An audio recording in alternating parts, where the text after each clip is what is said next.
साथीहरु good morning.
प्राङ्गणमा पुगिसक्यौँ। अब यहाँ चाहिँ टिकट काटेर फुलबारी भित्र प्रवेश गर्नेछौँ। टिकट त काट्ने, टिकट काउन्टरमा मान्छे पो छ किन। हेरौँ अब दादा चाहिँ टिकट लिन जानुभएको छ। अझ काउन्टर खुलेको छैन दादा?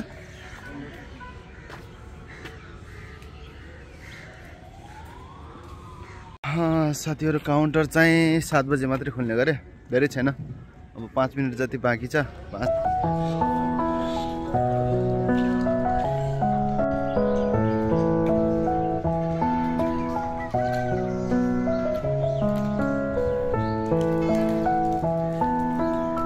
टिकट लिएर आइसक्नु भयो। कतिजनाको लागि ल्याउनु भयो? ए 2 जनाको लागि। खै यहाँ दिनु, यता पर्छ। हाम्रो टिकट आयो बुटोल फुलबारीको लागि। कति रुपियाँ दादा टिकटको? 50 रुपियाँ टिकटको रहेछ।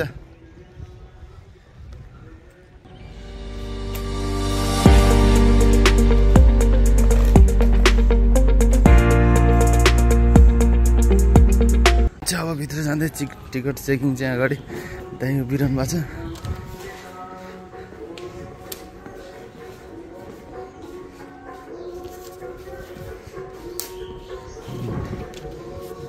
हाम्रो 50 रुपियाँ आधा भइसक्यो। चाहिँ बुटोल फुलबारी।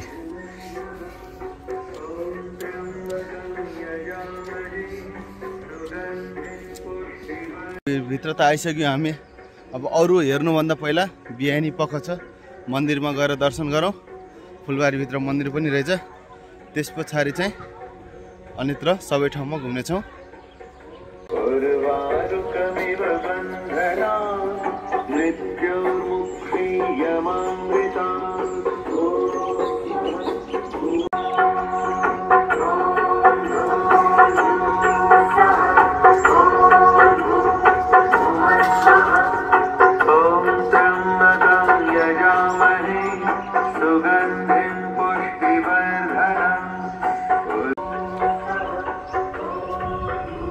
बिहानी पख चराचुरुङ्गीको आवाज पनि मिठो आइरहेछ अनि रमाइलो फल छ एकदम। त्यति भिडभाड पनि छैन, सायद बिहानै भएर होला।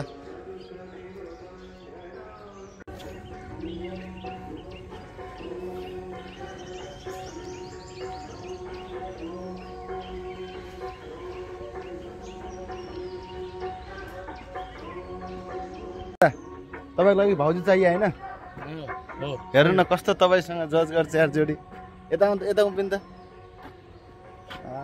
उठाएर लगिहालौँ जलपरीलाई। मेरी जलपरी मेरी वाह दादाको जलपरी। यहाँ त फेरि बाघ पनि पाउँछ नि, थाहा छैन? हो सही हो, बाघ पाउँछ। अनि अरू के राखेछ? हरिणी छ, हरिण छ, भालु छ, अनि अरू के छ? छ चाहिँ लाग्छ है। पहिला सानोमा आउँदा चाहिँ थियो, अब अहिले चाहिँ के छ अब हेरौँ, हेर्दै जाउँ माथितिर होइन। साथीहरू फेरि एउटा कुरा चाहिँ यहाँ चाहिँ मर्निङ वाक आउँदा चाहिँ टिकट लाग्दो रहेछ। हामी मर्निङ वाक आउनु पर्ने कि बिहान? तपाईँ हो क्या च्याटचुट परेर आएको, एकदम टुरिस्ट जस्तरी म जस्तरी आउनुपर्ने यार। वाकिङमा आउँदा चाहिँ यहाँ टिकट काट्नु पर्दो रहेनछ। त्यो चाहिँ हाम्रो शिवजीको मूर्तिमा 3वटा, एउटा एक्लो रहेछ यार दादा। हाम्रो चाहिँ यहाँ चाहिँ पुर्खाहरूको मूर्ति बनाएर राखेको रहेछ है। पुर्खाहरू भनेपछि बुझिसक्नुभयो केसको मूर्ति भनेर, धेरै भन्नु पर्दैन होला।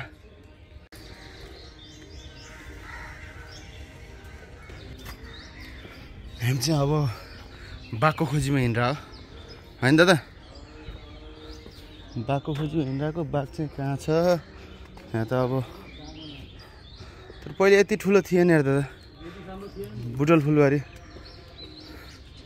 यो अब हावाहुरीको कारण आजभोलि पातपतिङ्गरहरू धेरै छ भुइँमा।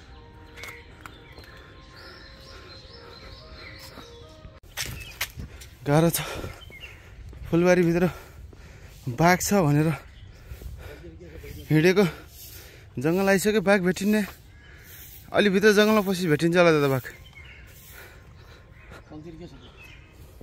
तलतिर चाहिँ उताबाट चाहिँ त्यो पिङहरू खेल्ने यताउति छ, उता तल चाहिँ चिडियाखाना खोज्दै हिँडेको। फुलबारीभित्रको चिडियाखाना त भेटियो। हेरौँ अब चिडियाखानामा के छ। हामी चाहिँ चिडियाखानामा पुगिसक्यौँ। अब यहाँ चाहिँ सुरुमा चाहिँ हाम्रो यो सायद यसलाई घोरल भन्छ होला हाम्रो चिन्ने भाषामा, घोरल हेरौँ।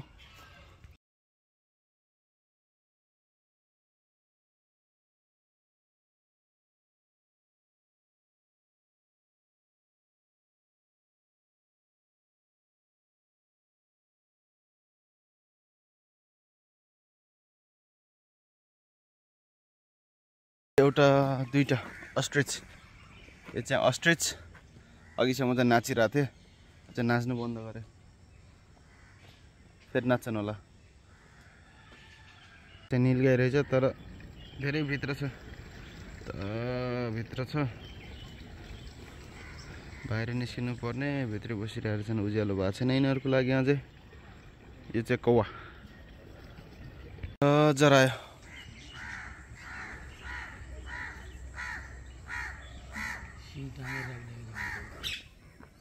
जङ्गली जनावरहरू यसरी राखेको रहेछ यहाँ चाहिँ।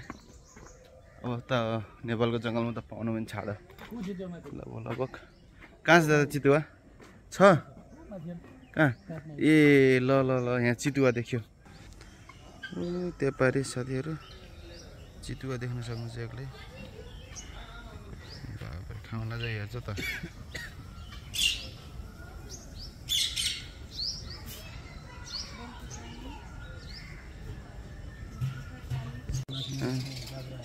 भित्र चाहिँ छ, कालिज त यहीँनिर देखिरहेको छ। साथीहरू यो बाघको घर चाहिँ खाली रहेछ। अब खासमा त यो खाली भएकै राम्रो। अब जङ्गली जनावरहरू हो, जङ्गलमै बस्ने राम्रो। अब यसरी बन्देज पारेर राख्नुभन्दा। खरायो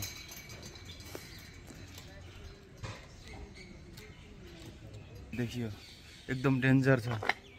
के छ डेन्जर भनेपछि यो छ, हेर्नुहोस् ल साथीहरू। एउटा यहाँ छ, एउटा यहाँ भित्र बसिरहेछ, 2वटा। अर्को पनि रहेछ नि, एउटा चाहिँ कुनामा बसिरहेको। साथीहरू मुसा भनेको त खासमा खरायो पो रहेछ, सानो खालको खरायो रहेछ। सायद बच्चा होला नि, ठुला खालका पनि त्यो बसिरहन् व्हाइट कलरको।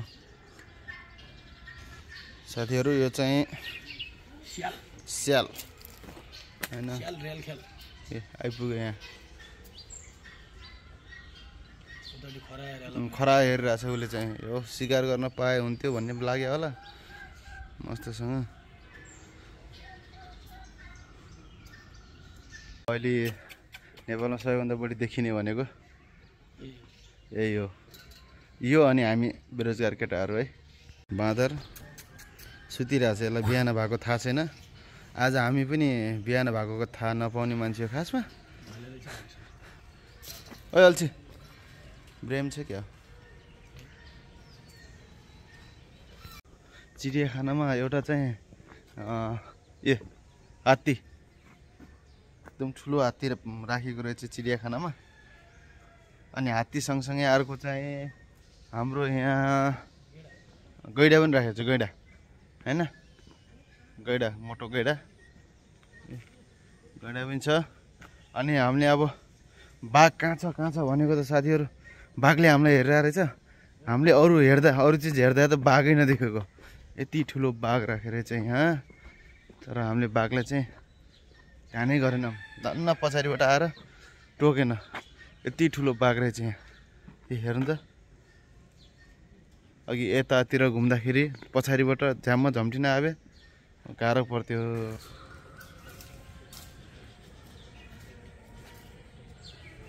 बुटोल फुलबारीमा फेरि के अरे तोप पनि राखेको रहेछ होइन तोप अनि हाम्रो यहाँ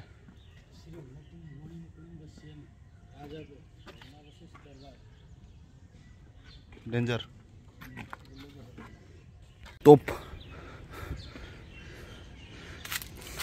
तोपको पाङ्रा मात्रै रहेछ यो त प्लास्टिकको पाइप रहेछ ल स्क्याम तोप भनेर वहाँबाट आएको त प्लास्टिकको पाइप राखेर टायरहरू काठको टायर मात्रै राखेको रहेछ यसमा यो बुटोल फुलबारी चाहिँ बुटोलभन्दा बुटोलको अलिकति हाइटको ठाउँमा छ यो चाहिँ हाइटको ठाउँमा किन छ भने चाहिँ यो चाहिँ खास मणिमुकुन्द भन्ने राजा चाहिँ यहाँ चाहिँ पहिला बस्ने भएको हुनाले गर्दाखेरि बुटोल फुलबारी चाहिँ पछि रहन गएको नाम हो पहिले चाहिँ यो मणिमुकुन्द राजदरबार हो अब यहाँ राजदरबारको अब अरू केही नभए नि भग्नावशेष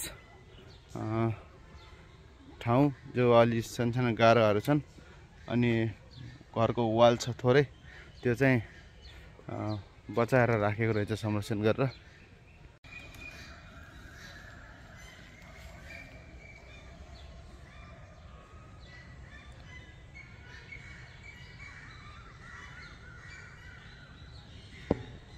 ती गैडा भन्दा नि डेन्जरस कुरा पनि राखेको रहेछ नि त्यहाँ के चिज होला भन्नुहोस् त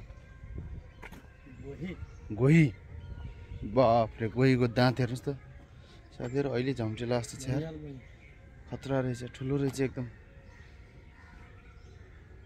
बुटोल फुलबारी झन् पछि झनै राम्रो भएको होला भनेको त खै आजभन्दा पहिलेकै ठिक लाग्यो आजभोलि अब पहिले चाहिँ बाघहरू अनि धेरै जङ्गली जनावरहरू राखेको थियो हेर्न मजा पनि आउँथ्यो रमाइलो पनि लाग्थ्यो सानो हुँदाखेरि अहिले चाहिँ अब फुलबारीमै सीमित भएछ चिडियाखाना चाहिँ रहेन छ खासै त्यति धेरै मात्रामा जति थियो हामीले चाहिँ भिडियोमा देखाइहाल्यौँ अब चाहिँ हामी यहाँबाट निस्किनु पर्ने हुन्छ समय पनि हुन लाग्यो अनि होटलमा गएर खाजासाजा खाएर हामी चाहिँ निस्किन्छौँ आज चाहिँ हामीलाई बुटोलबाट निस्किनु छ दिउँसो एकछिन अलिकति काम छ होटलबाट चाहिँ अहिले निस्केर काम गर्ने ठाउँमा पुगेर त्यहाँबाट चाहिँ आज हामी दाङ फर्किने होला छौँ साथीहरू हिजोको भिडियो कस्तो लाग्यो अब आजको भिडियो कस्तो लाग्छ हेरेर प्रतिक्रिया दिनु होला कस्तो हुन्छ सुरुवाती चरणमा छौँ खासै त्यति यो भिडियो फोटोहरू त खिच्न आउँदैन त्यही पनि प्रयास गरेका छौँ आफू घुमेको ठाउँहरू